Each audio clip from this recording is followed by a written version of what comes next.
just under 13,000 built. About 15 different variants. It was designed to actually meet a requirement from the US Army Air Corps in 1934. This Army Air Corps changed into the US Army Air Force. The US Air Force didn't exist until 1947. Originally looked far different to what you see here. It had birdcage type nose and waist gun positions, a different type tail, very skinny rear fuselage. Of course, with modifications and refinements, the B-17-B fuselage was extended by 10 feet, giving you the shape that you see here, together with a larger tail. 1350 caliber Browning M2 machine guns. It can carry about 2,000 kilos of bombs and about 17,600 on overload configuration. The Lancaster can carry far more. The bomb bay was quite small on the B-17.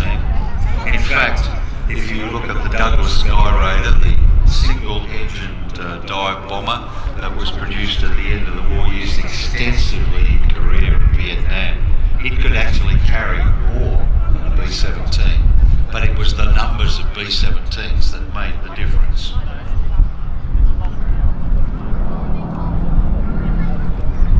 Top turret, tail turret, a Sperry ball turret underneath for ventral protection. Later versions fitted with a chin turret under the nose, as you can see here. Long bay doors open.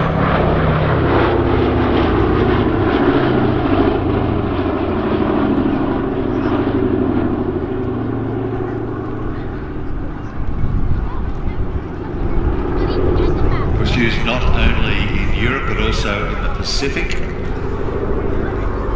The 19th Bombardment Group, based in the Philippines, saw first operational service post-Pearl Harbor, but it was pretty much immediately withdrawn to Australia. The first missions over Europe, 17th of August 1942. 12 B-17s of the 97th Bomb Group, led by Major Paul Simmons, General attacking Marshal Guards.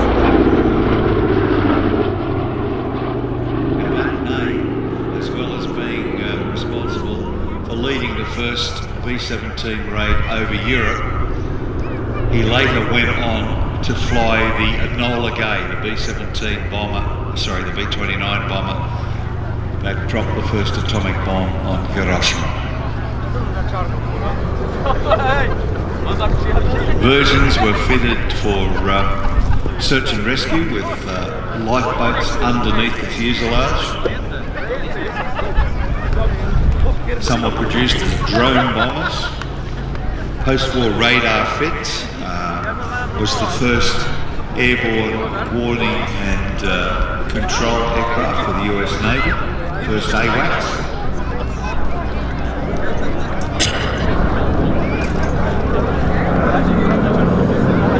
Used by 15 different military aircraft over its history.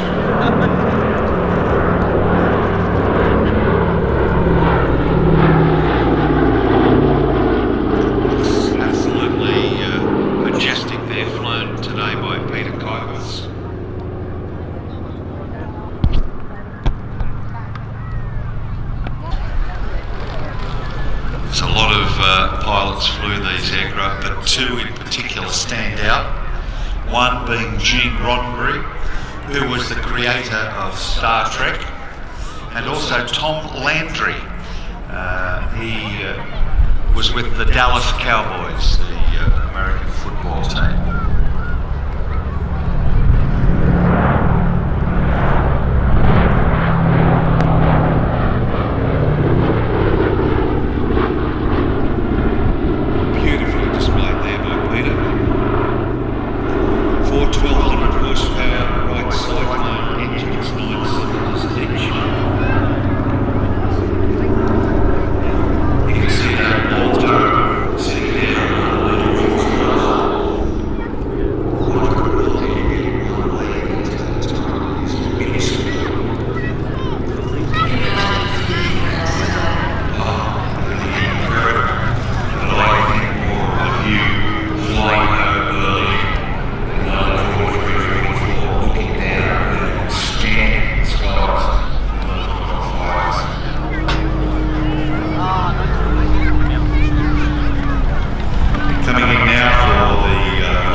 her incredible journey.